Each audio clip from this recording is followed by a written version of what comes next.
नमस्कार विद्यार्थी मित्रांनो, मी प्राध्यापक सचिन दुल्लरवार सर आपल्याला नवीन अभ्यासक्रमावर आधारित अर्थशास्त्र विषय आणि त्यावर आधारित मार्गदर्शन करण्यासाठी हा व्हिडिओ तयार केलेला आहे. हा व्हिडिओ 12वीच्या विद्यार्थ्यांसाठी अतिशय महत्त्वाचा आहे. त्यांच्या बोर्डाच्या पेपरसाठी हा व्हिडिओ उपयुक्त ठरेल. पाहूयात प्रस्तावना. आधुनिक अर्थशास्त्राच्या सूक्ष्म अर्थशास्त्र आणि स्थूल अर्थशास्त्र या दोन मुख्य शाखा आहेत.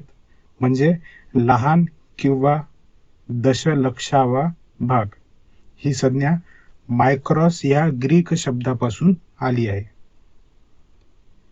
स्थूल म्हणजे मोठा ही संज्ञा मॅक्रॉस या ग्रीक शब्दापासून आलेली आहे.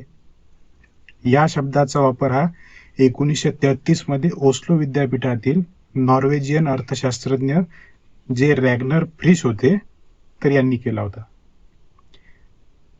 रॅग्नर फ्रिश नेमके कोण होते तर हे आपण थोडक्यात पाहूया. रॅग्नर अँटन किट्टिल फ्रिश 1895 ते 1973 हे नॉर्वेचे अर्थमिती व अर्थशास्त्राचे तज्ज्ञ होते. त्यांना 1969 साली अर्थशास्त्रासाठी प्रथम नोबेल स्मृती पुरस्कार जेन टिम्बरजेन सोबत प्राप्त झाला. ते अर्थमिती शास्त्राचे जनक होते. अर्थमिती शास्त्रामध्ये गणितीय प्रारूपे, संख्याशास्त्रीय तंत्रे यांचा वापर अर्थशास्त्रीय सामग्रीच्या आणि सिद्धांताच्या विश्लेषणासाठी करण्यात येतो. रॅग्नर फ्रिश यांनी अनेक अर्थशास्त्रीय संकल्पनांची सर्वप्रथम मांडणी केली. त्यांच्या व्यापार चक्रावरील लेखांमध्ये सर्वप्रथम वैयक्तिक उद्योग व अभ्यासाला सूक्ष्म अर्थशास्त्र असं म्हटलं गेलं आणि समग्र अर्थव्यवस्थेच्या अभ्यासाला स्थूल अर्थशास्त्र असं म्हटलं आहे. या सर्व गोष्टी अभ्यासत असताना तुम्हाला हेही माहीत हवं की सूक्ष्म अर्थशास्त्राची जी ऐतिहासिक वाटचाल आहे तर ती नेमकी कशा प्रकारची आहे. सूक्ष्मलक्षी आर्थिक विश्लेषण प्रथम हे विकसित केले गेले असून हा एक पारंपरिक दृष्टिकोन होता. या विश्लेषण पद्धतीचा प्रारंभ सनातनवादी अर्थशास्त्रज्ञांच्या कालखंडात झालेला दिसतो.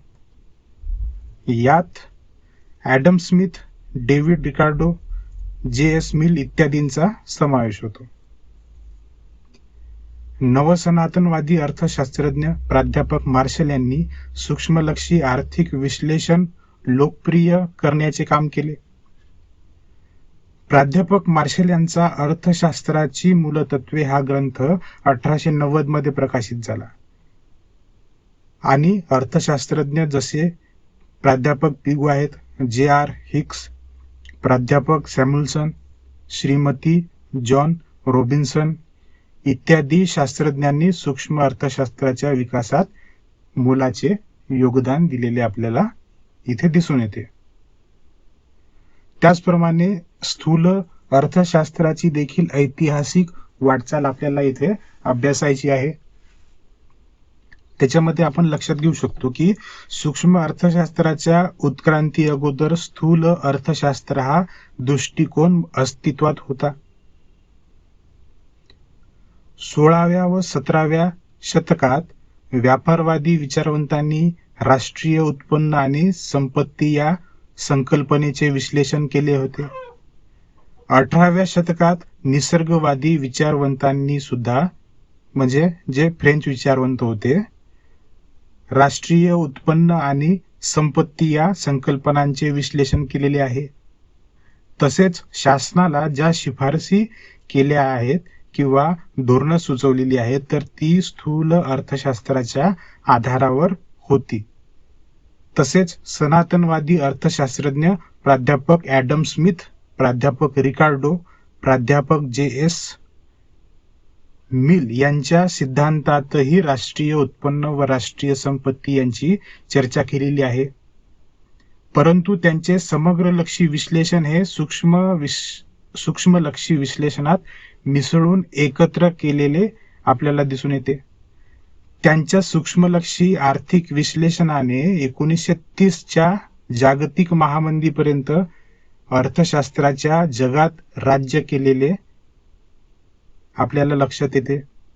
त्याचप्रमाणे जागतिक महामंदीनंतर लॉर्ड जॉन मेनॉर्ड केन्स, लक्षात घ्या, जागतिक महामंदीनंतर लॉर्ड जॉन मेनॉर्ड केन्स यांचे पैसा व रोजगार विषयक सामान्य सिद्धांत हे पुस्तक जे आहे तर ते 1936 मध्ये प्रकाशित झाले. लॉर्ड केन्स यांनी आर्थिक समस्यांचा अभ्यास समग्रलक्षी विश्लेषण पद्धतीने केला. त्यामुळे समग्रलक्षी दृष्टिकोनाच्या विकासाचे श्रेय हे लॉर्ड केन्स यांनाच दिले जाते.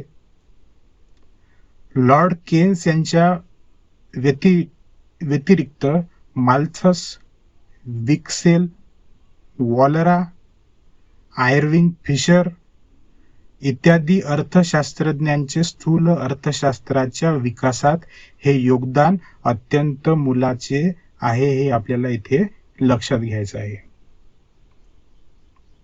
यानंतरचा जो भाग आहे तर तो आपल्याला पाहायचा आहे की सूक्ष्म अर्थशास्त्राचा अर्थ. सूक्ष्म म्हणजे वस्तूचा लहानात लहान भाग किंवा हिस्सा. सूक्ष्म अर्थशास्त्र राष्ट्रीय अर्थव्यवस्थेच्या लहान भागाशी संबंधित आहे. सूक्ष्म अर्थशास्त्रात वैयक्तिक उपभोक्ता, वैयक्तिक उत्पादक किंवा पेढी इत्यादी विशिष्ट वस्तूची किंमत किंवा घटकाची किंमत यांसारख्या वैयक्तिक घटकाच्या आर्थिक क्रिया व वर्तनाचा अभ्यास केला जातो. उदाहरणार्थ, जर आपण एखाद्या व्यक्तीच्या उत्पन्नाची जर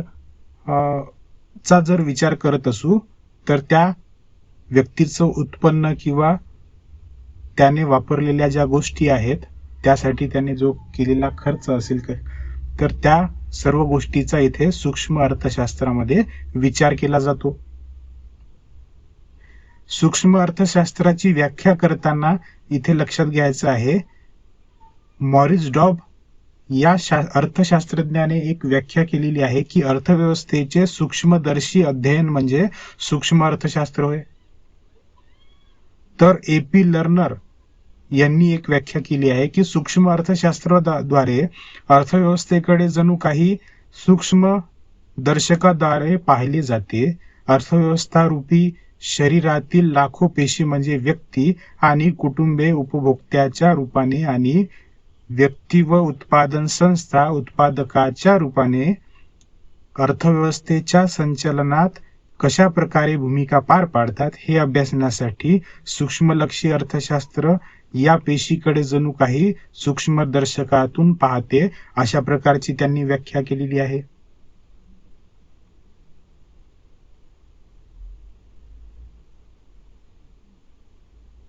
त्याच्यानंतर आपल्याला पाहायचं आहे सूक्ष्म अर्थशास्त्राची व्याप्ती. सूक्ष्म अर्थशास्त्राची व्याप्ती लक्षात घेताना आपल्याला काही इथे सिद्धांत सांगितलेले आहेत, ज्याच्यामध्ये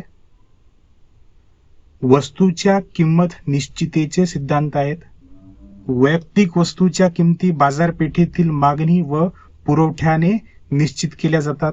सूक्ष्म अर्थशास्त्र मागणी विश्लेषणासंबंधित आहे व वैयक्तिक उपभोक्त्याचे वर्तन, वैयक्तिक उत्पादकाचे वर्तन म्हणजे वैयक्तिक उत्पादकाच्या वर्तनाशी संबंधित आहे असं म्हटलं गेलेलं आहे.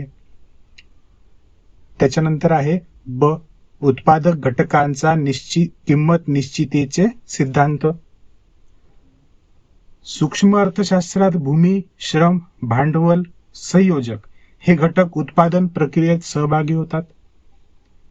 सूक्ष्म अर्थशास्त्र भूमीला खंड, श्रमाला वेतन, भांडवलाला व्याज आणि संयोजकाला नफा या मोबदल्यांची निश्चिती करण्यास मदत करते. त्याच्यानंतर लक्षात घेऊ आर्थिक कल्याणाचे सिद्धांत. आर्थिक कल्याणाचा अभ्यास हा प्रामुख्याने साधन सामग्रीच्या कार्यक्षम वाटपाशी संबंधित आहे. जर साधन सामग्रीच्या झालेल्या वाटपामुळे संपूर्ण समाजाला महत्तम समाधान प्राप्त होत असेल तर ते वाटप कार्यक्षम वाटप आहे असे म्हणता येईल. साधनांच्या कार्यक्षम वाटपामुळे समाजाचे जास्तीत जास्त आर्थिक कल्याणाचे जे उद्दिष्ट असते तर ते साध्य होते. आपल्याला जर दुसऱ्या शब्दात सांगायचे झाल्यास आर्थिक कार्यक्षमतांचा अभ्यास या बाबीमध्ये होतो असं देखील म्हणता येईल. आणि याच आर्थिक कार्यक्षमतांचा विचार हा 3 प्रकारे केलेला आपल्याला लक्षात घेता येतो की एक आहे उत्पादन क्षेत्रातील कार्यक्षमता, दुसरा आहे उपभोगाच्या क्षेत्रातील कार्यक्षमता आणि तिसरा आहे एकूण आर्थिक कार्यक्षमता. त्यामध्ये लक्षात घेता येईल आपल्याला की उत्पादन क्षेत्रातील कार्यक्षमता ह्या उत्पादन क्षेत्रातील कार्यक्षमता म्हणजे उपलब्ध साधन सामग्रीच्या मदतीने जास्तीत जास्त उत्पादन घडून आणणं आहे. म्हणजे स्थानिक पातळीवर एखाद्या ठिकाणी एखाद्या कच्च्या मालाची जर उपलब्धता ही मुबलक प्रमाणात असेल तर त्याद्वारे घडवून आणलेलं उत्पादन आपण लक्षात घेऊ शकतो. आपल्या यवतमाळ जिल्ह्यामध्ये कापसाचं उत्पादन होतं जास्तीत जास्त आणि त्याच्याद्वारे जर आपण एखादा कापड किंवा काही त्याच्याद्वारे उत्पादन घेतलं तर ते इथे आपण लक्षात घेऊ शकतो. उपभोगाच्या क्षेत्रातील कार्यक्षमता त्याच्यानंतरचा पॉइंट आहे. संपूर्ण समाजाचे जास्तीत जास्त समाधान होईल अशा पद्धतीने उत्पादित वस्तू व सेवांचे लोकांमध्ये वितरण होणे. त्याच्यानंतरचा पॉइंट आहे एकूण आर्थिक कार्यक्षमता. लोकांना सर्वाधिक प्राधान्याने हव्या असणाऱ्या वस्तूंचं उत्पादन होणं. या कार्यक्षमता साध्य करण्याच्या दृष्टीने आवश्यक असणाऱ्या अटींचे विवेचन सूक्ष्मलक्षी अर्थशास्त्रात केले जाते. म्हणजे लक्षात घेता येईल आपल्याला की सूक्ष्मलक्षी अर्थशास्त्राचा अभ्यास हा प्रामुख्याने करत असताना किंमत सिद्धांत व साधन सामग्रीचे वाटप यांच्याशी संबंधित आहे. सूक्ष्म अर्थशास्त्र या शाखेत संपूर्ण अर्थव्यवस्थेशी संबंधित समग्र परिणामांचा अभ्यास केला जात नाही. या शाखेत बेकारी, दारिद्र्य, उत्पन्नाची विषमता यासारख्या राष्ट्रीय पातळीवरील आर्थिक समस्यांचा अभ्यास केला जात नाही. आर्थिक वृद्धीचे सिद्धांत, व्यापार चक्राचे सिद्धांत, मौद्रिक व राज्य वित्तीय धोरणे इत्यादींचा अभ्यास सूक्ष्म अर्थशास्त्राच्या कक्षेच्या बाहेर आहे हे आपल्याला याच्यावरून लक्षात घ्यायचं आहे. त्यानंतर पाहूयात आपण सूक्ष्म अर्थशास्त्राची वैशिष्ट्ये. पहिलं वैशिष्ट्य आहे वैयक्तिक घटकांचा अभ्यास. सूक्ष्म अर्थशास्त्रात विशिष्ट उद्योग संस्था, कुटुंब संस्था, वैयक्तिक किमती यासारख्या लहान वैयक्तिक आर्थिक घटकांच्या वर्तनाचा अभ्यास केला जातो. तर दुसरा पॉइंट इथे लक्षात घेऊ, किंमत सिद्धांत. सूक्ष्म अर्थशास्त्र वस्तू व सेवांच्या किंमत निश्चितीशी तसेच उत्पादन घटकाच्या किंमत निश्चितीशी संबंधित आहे. म्हणून सूक्ष्म अर्थशास्त्राला किंमत सिद्धांत असे देखील म्हणतात. त्याच्यानंतर आहे तिसरा पॉइंट, आंशिक समतोल. दोन घटकांमधील संतुलन म्हणजे समतोल होय. सूक्ष्मलक्षी अर्थशास्त्रीय विश्लेषण म्हणजे आंशिक समतोलाचे विश्लेषण होय. आंशिक समतोलामध्ये एक उपभोक्ता, एक उत्पादन संस्था, विशिष्ट उद्योग इत्यादी वैयक्तिक आर्थिक घटकांच्या समतोलाचे विश्लेषण इथे केले जाते. आंशिक समतोल विश्लेषण पद्धतीत वैयक्तिक घटकाला इतर आर्थिक घटकापासून बाजूला काढून त्याच्या समतोलाचा स्वतंत्रपणे या बाबीमध्ये म्हणजे आंशिक समतोलामध्ये अभ्यास हा केला जातो. त्याच्यानंतरचा पॉइंट आहे विशिष्ट गृहीतकांवर आधारित. इतर परिस्थिती कायम या मूलभूत गृहीतकाचाही आधार घेऊन विवेचनाची सुरुवात केली जाते.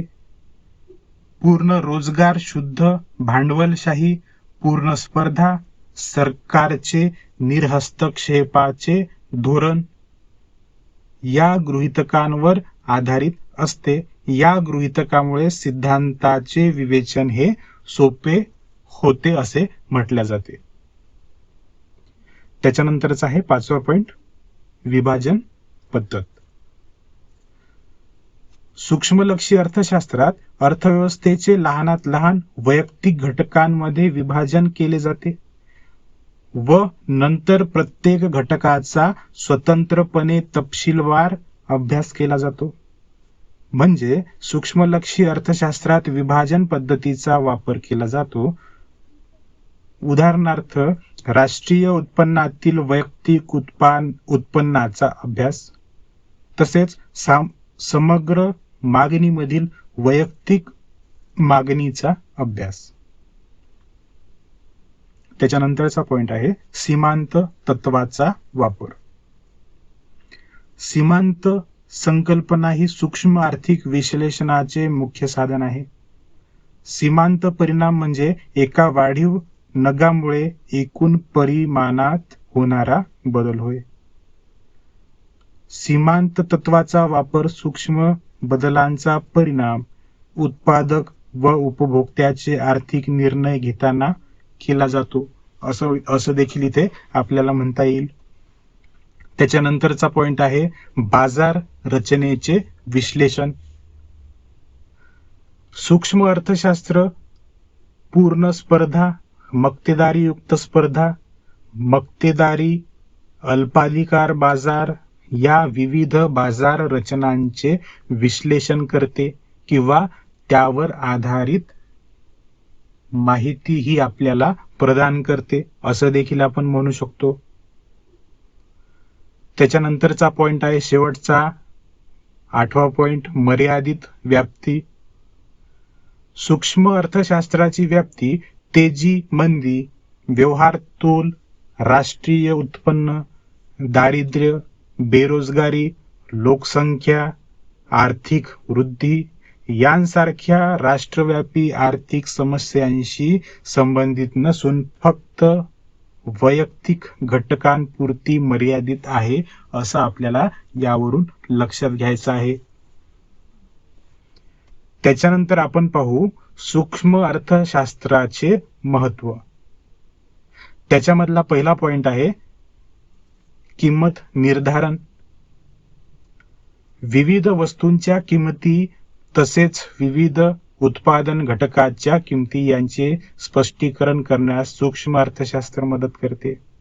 म्हणजे एखादी जर वस्तू असेल तर त्या वस्तूची किंमत ठरवायची असेल तर त्या किंमत निर्धारणासाठी आपल्याला या गोष्टीची मदत होते असं म्हटलं जातं. त्याच्यानंतरचा पॉइंट आहे दुसरा मुक्त बाजार अर्थव्यवस्था. सूक्ष्म अर्थशास्त्र मुक्त बाजार अर्थव्यवस्थेची कार्यपद्धती समजावण्यास मदत करते. मुक्त बाजारपेठ ही अशी अर्थव्यवस्था आहे की ज्यात वस्तूच्या उत्पादनाबाबत कोणते उत्पादन करावे, कसे उत्पादन करावे आणि किती उत्पादन करावे यांसारख्या आर्थिक निर्णय खाजगी पातळीवर घेतले जातात. त्यात शासन किंवा इतर कोणत्याही यंत्रणेचा हस्तक्षेप नसतो असं आपल्याला यावरून लक्षात येईल.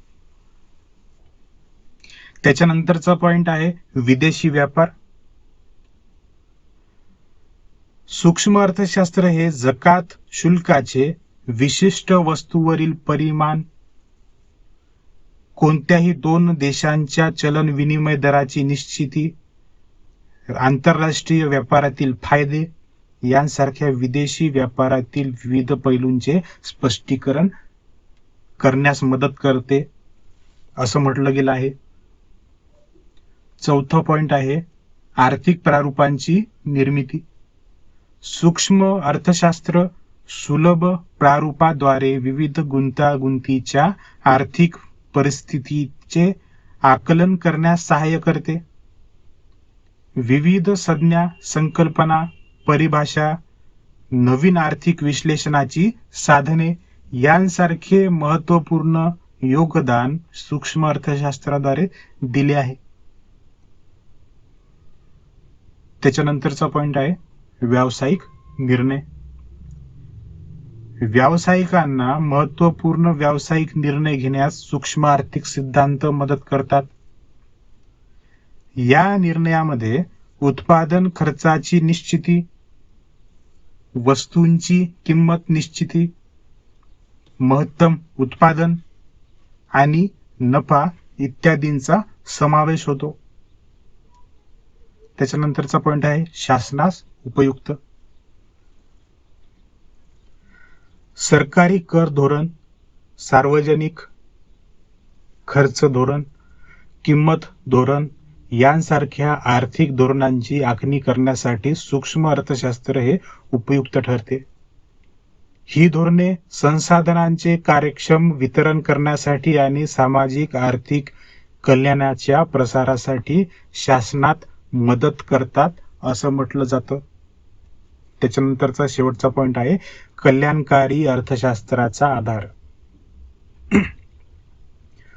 सूक्ष्म अर्थशास्त्र उपलब्ध साधनांचा पर्याप्त वापर करून समाजाचे महत्तम कल्याण कसे साधता येईल याचा अभ्यास करते. तसेच सामाजिक कल्याणावर करांचा कसा परिणाम होतो याबाबत देखील अभ्यास करते. हे झालं सूक्ष्म अर्थशास्त्राचा अभ्यास किंवा त्याचा थोडक्यात परिचय.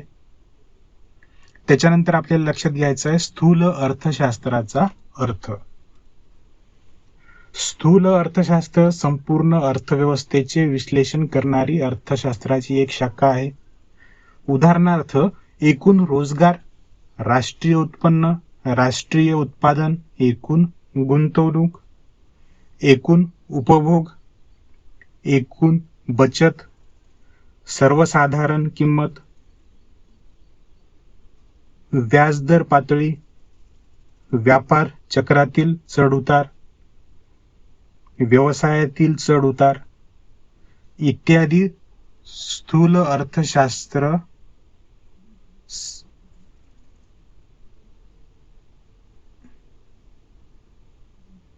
समग्र घटकांचा अभ्यास करते. त्याच्यानंतर पाहूया स्थूल अर्थशास्त्राच्या व्याख्या. यामध्ये प्राध्यापक जे.एल. हॅन्सन स्थूल अर्थशास्त्र ही अर्थशास्त्राची अशी शाखा आहे की ज्यात एकूण रोजगार, एकूण बचत, एकूण गुंतवणूक, राष्ट्रीय उत्पन्न यासारख्या मोठ्या समुच्चयांचा व त्यांच्यातील परस्पर संबंधांचा विचार करते. त्याच्यानंतर दुसरी व्याख्या आहे प्राध्यापक कार्ल शॅपिरो. लक्षात घ्यायचं, कार्ल शॅपिरो यांनी व्याख्या केली आहे की स्थूल अर्थशास्त्र अर्थव्यवस्थेच्या संपूर्ण कार्यपद्धतीशी संबंधित आहे. स्थूल अर्थशास्त्राची जी व्याप्ती आहे तर ती आपल्याला अभ्यासायची आहे. त्याच्यामधला पहिला पॉइंट लक्षात घेऊ आपण, उत्पन्न व रोजगार सिद्धांत. स्थूल अर्थशास्त्र राष्ट्रीय उत्पन्न व रोजगार पातळी यांच्या निश्चितीचे विश्लेषण करते. तसेच उत्पादन, उत्पन्न, बेरोजगार पातळीतील बदल किंवा चढ उतार यांची कारणे स्पष्ट करते. रोजगार पातळी कशी निश्चित केली जाते हे समजून घेण्यासाठी उपभोग फलन व गुंतवणूक फलन यांचा अभ्यास करावा लागतो. व्यवसायातील बदलाचे सिद्धांत हा उत्पन्न व रोजगार सिद्धांताचा एक भाग आहे. यावरून आपल्याला उत्पन्न व रोजगार सिद्धांत लक्षात येईल. त्याच्यानंतर दुसरा पॉइंट आहे सर्वसाधारण किंमत पातळी सिद्धांत.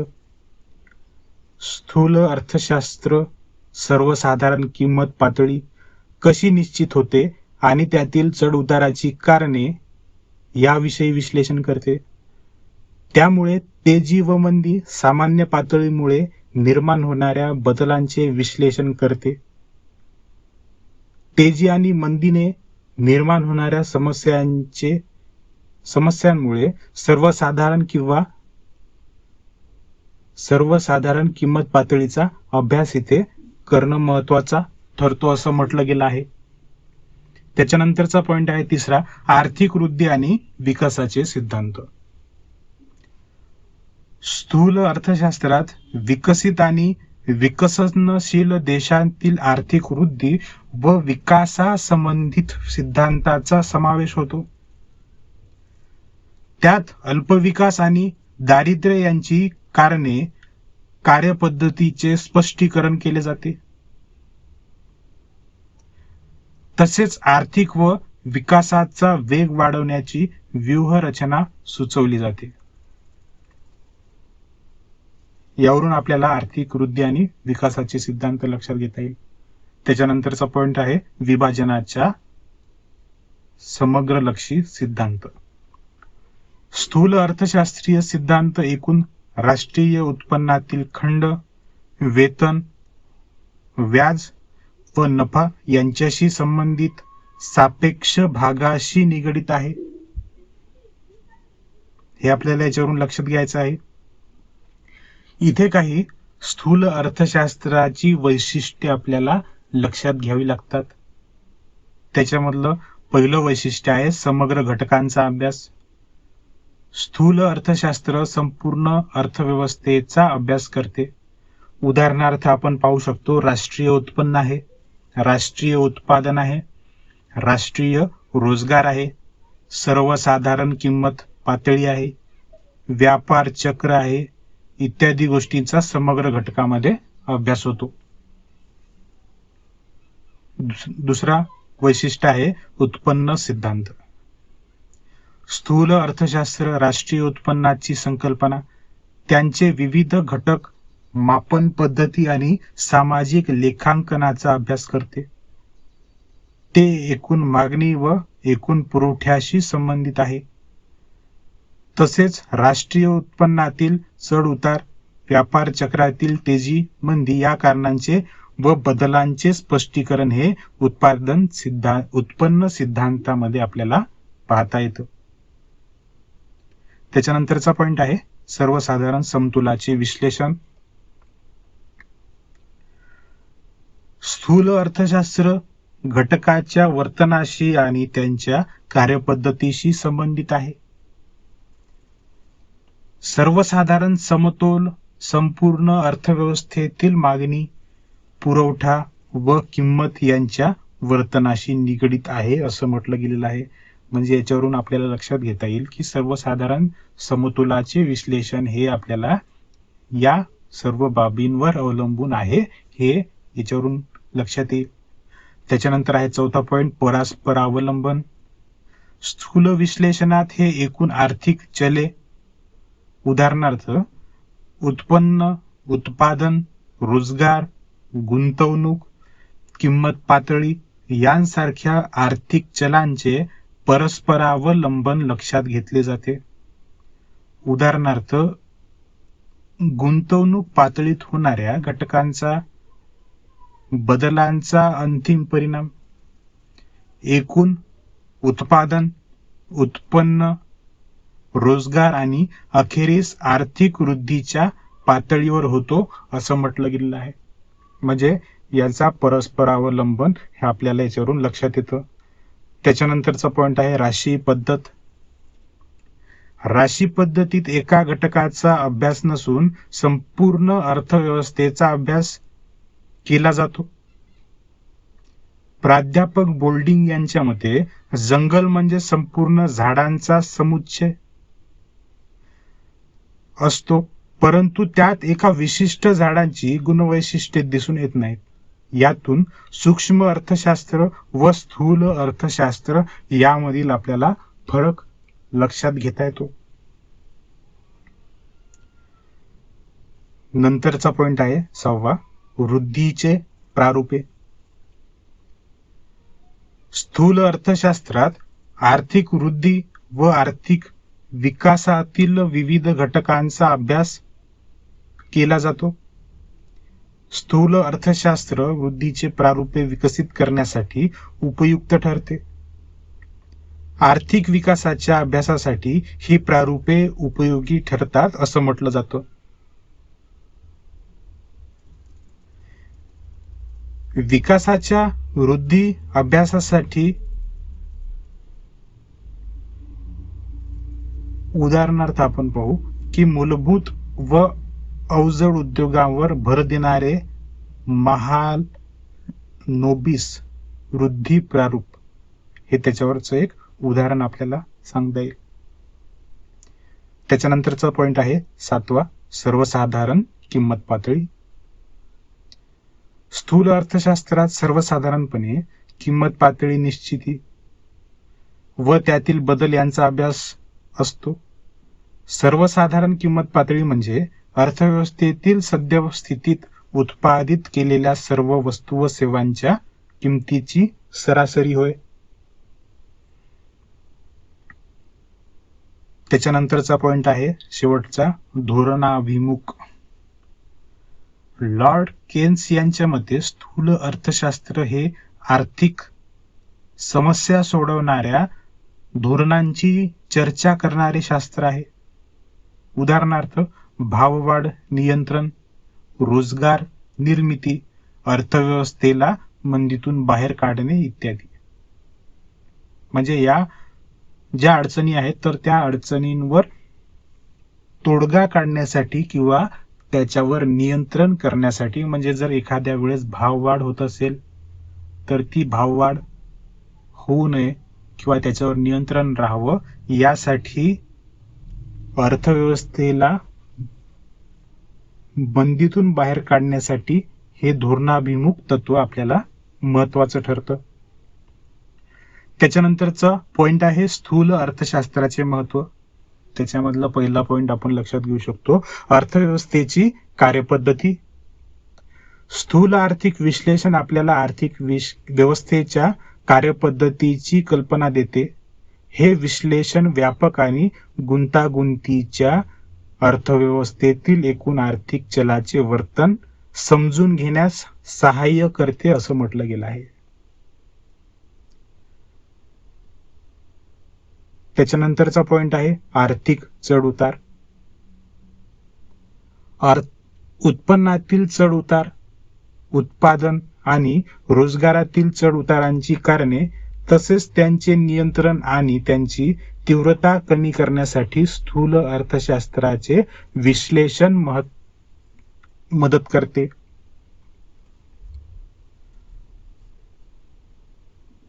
म्हणजे लक्षात घेता येईल आपल्याला की उत्पन्नातील जर चढ उतार असेल, कधी उत्पन्न हे कमी होतो तर कधी जास्त होतं. त्याचप्रमाणे उत्पादनामध्ये आणि रोजगारामध्ये देखील आपल्याला इथे चढ उतार झालेले आढळतात. तर त्या सर्व गोष्टीवर आपल्याला नियंत्रण करण्यासाठी आर्थिक चढ उतार हे जे आहे तर याच्यात अभ्यासण्याच्या दृष्टीने स्थूल अर्थशास्त्राचं महत्व हे आपल्याला इथे जास्त प्रमाणात दिसून येतं. त्याच्यानंतर आहे तिसरा पॉइंट, राष्ट्रीय उत्पन्न. स्थूल अर्थशास्त्राच्या अभ्यासामुळे राष्ट्रीय उत्पन्न आणि सामाजिक लेखा यांचे अनन्यसाधारण महत्व समोर आले आहे. राष्ट्रीय उत्पन्नाच्या अभ्यासाशिवाय नवीन आर्थिक धोरणांची मांडणी करता येत नाही असं म्हटलं गेलेलं आहे.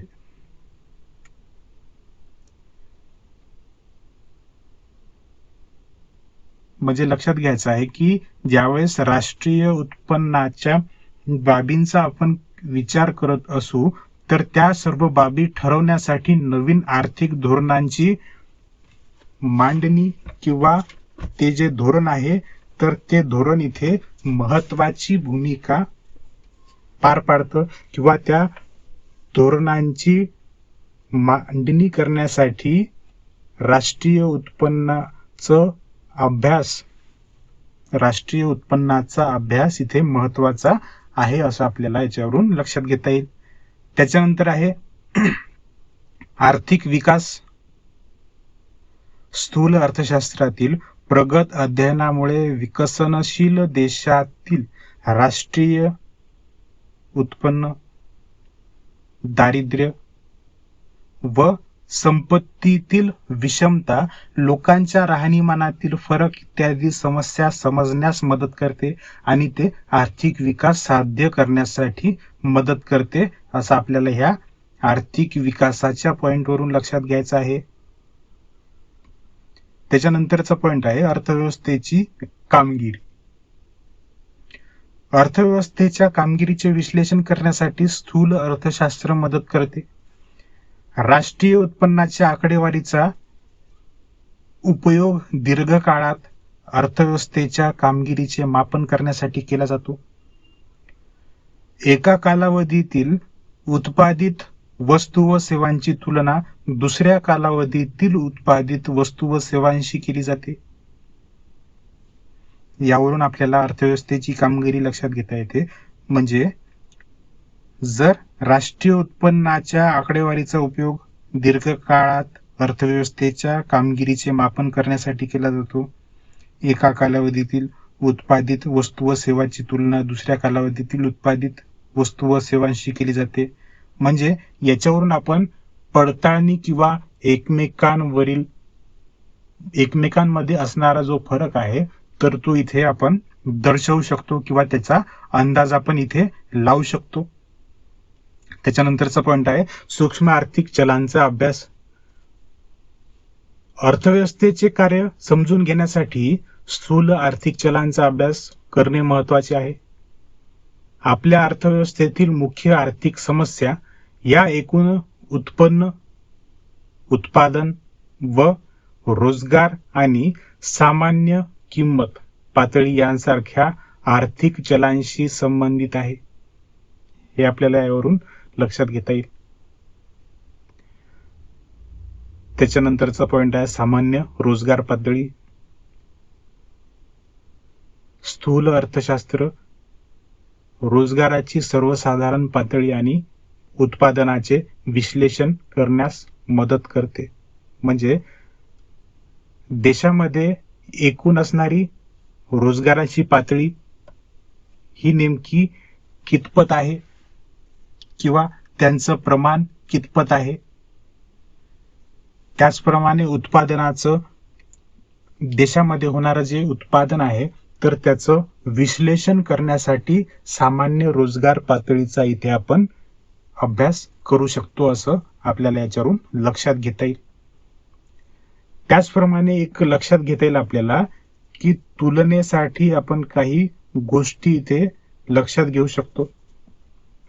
म्हणजे स्थूल अर्थशास्त्र आणि सूक्ष्म अर्थशास्त्र यांची जी तुलना आहे किंवा यांच्यामध्ये असणारा जो फरक आहे किंवा सर्वसाधारण संबंध आहे तर तो आपल्याला इथे पाहायचा आहे. थोडक्यात त्याच्यामध्ये पहा, सर्वप्रथम सूक्ष्म अर्थशास्त्राची चा अर्थ आणि नंतर स्थूल अर्थशास्त्राचा अर्थ पहा. सूक्ष्म अर्थशास्त्र हे अर्थव्यवस्थेतील वैयक्तिक घटकाच्या वर्तनाचा अभ्यास करते, तर स्थूल अर्थशास्त्र हे संपूर्ण अर्थव्यवस्थेतील एकूण घटकाच्या वर्तनाचा अभ्यास करते. त्याच्यानंतरचा पॉइंट आहे साधने. सूक्ष्म अर्थशास्त्रामध्ये वैयक्तिक मागणी आणि वैयक्तिक पुरवठा असतो, तर स्थूल अर्थशास्त्रामध्ये समग्र मागणी आणि समग्र पुरवठा असतो. व्याप्ती लक्षात घ्यायची आहे. सूक्ष्म अर्थशास्त्र वैयक्तिक मागणी आणि पुरवठा, उत्पादन किमती, उत्पादन घटकाच्या किमती, उत्पादन उपभोग, आर्थिक कल्याण इत्यादी. तर स्थूल अर्थशास्त्रामध्ये राष्ट्रीय उत्पन्न, सामान्य किंमत पातळी आणि रोजगार आणि पैसा या बाबी. त्याच्यानंतर सूक्ष्म अर्थशास्त्राचं महत्व, किंमत निर्धारण, प्रारूपाची निर्मिती, व्यावसायिक निर्णय इत्यादी. तर स्थूल अर्थशास्त्राचे महत्व, आर्थिक चढ उतार, राष्ट्रीय उत्पन्नाचे अध्ययन, आर्थिक विकास इत्यादी. सूक्ष्म अर्थशास्त्र सिद्धांत, याला आपण किंमत सिद्धांत असं म्हणतो. तर स्थूल अर्थशास्त्र सिद्धांत उत्पन्न आणि रोजगार सिद्धांत असं म्हटलं जातं. त्याच्यानंतर उदाहरणार्थ पाहू.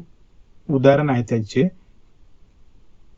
सूक्ष्म अर्थशास्त्राचं पहिलं उदाहरण पाहू, वैयक्तिक उत्पन्न आणि वैयक्तिक उत्पादन. तर स्थूल अर्थशास्त्रामध्ये राष्ट्रीय उत्पन्न आणि राष्ट्रीय उत्पादन या गोष्टींचा समावेश होतो. म्हणजे या दोनही सूक्ष्म आणि स्थूल अर्थशास्त्राच्या फरकावरून आपल्याला लक्षात येईल की सूक्ष्म अर्थशास्त्रामध्ये एखाद्या अर्थव्यवस्थेची किंवा एखाद्या बाबीच्या संदर्भात असणारी जी गोष्ट आहे तर ती इथे सूक्ष्म पद्धतीने अभ्यासली जाते. म्हणजे जर आपण उदाहरणार्थ जर सांगायचं झाल्यास, एखाद्या व्यक्तीचा जर विचार करत असू तर त्या व्यक्तीचं एकट्याचं उत्पन्न जर लक्षात घेऊ, म्हणजे एका व्यक्तीचं उत्पन्न हे 10,000 आहे महिन्याला, असं जर आपण लक्षात घेतलं तर ते त्याचं वैयक्तिक उत्पन्न झालं. म्हणजे ते कशात गेलं? सूक्ष्म अर्थशास्त्राच्या अभ्यासात. आणि या उलट जर देशाची किंवा देशातील संपूर्ण लोकांची किंवा व्यक्तींची उत्पन्नाची बेरीज केली आणि त्या बेरजेच्या आकड्यावरून येणारी जी माहिती असते तर ती इथे स्थूल अर्थशास्त्रामध्ये अभ्यासली जाते. म्हणजे ते काय झालं? राष्ट्रीय उत्पन्न. म्हणजे ज्यावेळेस एखाद्या व्यक्तीच्या छोट्या भागाचा किंवा त्याच्या वैयक्तिक उत्पन्नाचा, खर्चाचा किंवा इतर गोष्टींचा अभ्यास केला जातो तर त्याला इथे सूक्ष्म अर्थशास्त्रात अभ्यासलं जातं. आणि या उलट जर समूहाचा किंवा एकंदरीत सर्व लोकांचा उत्पन्नाचा, उत्पादनाचा किंवा त्यांच्या खर्चाचा किंवा इतर बाबींचा जर अभ्यास केला जात असेल तर त्या सर्व गोष्टी इथे स्थूल अर्थशास्त्रामध्ये समाविष्ट केल्या जातात. यावरून आपल्याला हे जे प्रकरण आहे तर हे प्रकरण अभ्यासाचे आहे सूक्ष्म अर्थशास्त्र आणि स्थूल अर्थशास्त्राचा परिचय. धन्यवाद. मित्रांनो, आपण अशाच प्रकारचे नवनवीन व्हिडिओ पाहण्यासाठी आमचं YouTube वरील चॅनल देखील सबस्क्राईब करू शकता.